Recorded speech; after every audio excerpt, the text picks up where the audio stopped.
বর্তমান সমাজে কি প্রচণ্ড পরিমাণ গরম পড়ছে তা কিন্তু আমরা সবাই জানি। আর এই গরমের ভিতরে কয়েকটি কমন জিনিস হচ্ছে, আপনার গরম লাগবে, আপনার ঘামাচি উঠবে, আপনার গলা শুকিয়ে আসবে পানির জন্য। আপনি যদি রাস্তা দিয়ে চলাফেরা করতে থাকেন সেই সময় আপনার কাছে অনেক গরম লাগবে, অনেক পানি পিপাসা লাগবে।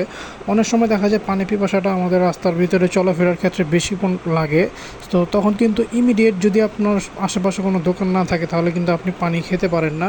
সো তখন আপনি চাইলে এরকম একটি ফ্লাস্ক ইউজ করতে পারেন। আসলে আপনি পানির বোতল নিয়ে তো আর রাস্তায় যেতে পারবেন না। সো আপনি চাইলে এরকম একটি ফ্লাস্ক ইউজ করতে পারেন। এটি আপনার সাথে করে রাখতে পারেন। এটি দিয়ে আপনি কয়েকটি কাজ করতে পারবেন। অর্থাৎ এটার ভিতরে আপনি পানি ঢেলে রেখে দিবেন। যদি আপনি এটা আপনি শীতের দিনে ইউজ করতে পারবেন। শীতের দিনে চাইলে এটার ভিতরে গরম পানি ভরে রাখতে পারেন, এবং গরমের দিনে এটার ভিতরে ঠান্ডা পানি ঢেলে দিবেন, এবং ঢেলে দিয়ে এটা আপনি চাইলে আপনার ব্যাগের ভিতরে ভরে রাখতে পারেন, এবং এটা হাত দিয়েও ক্যারি করা যায় সুন্দরভাবে। সো রাস্তায় যখন এটা পিপাসা লাগবে, বা এটা শুধু রাস্তায় না, যদি আপনি অফিসে যান বা আপনি যে কোনো কাজকর্ম করতে যান, সো সেখানে পানি না থাকলে এটা দিয়ে আপনি পানি খেতে পারবেন খুব সুন্দরভাবে, খুব ইজিলি। এবং এটার লুকটা দেখতেও খুবই সুন্দর, যা আপনাকে অটোমেটিক কিন্তু এটার প্রতি অন্যরকম একটা রুচি তৈরি করবে।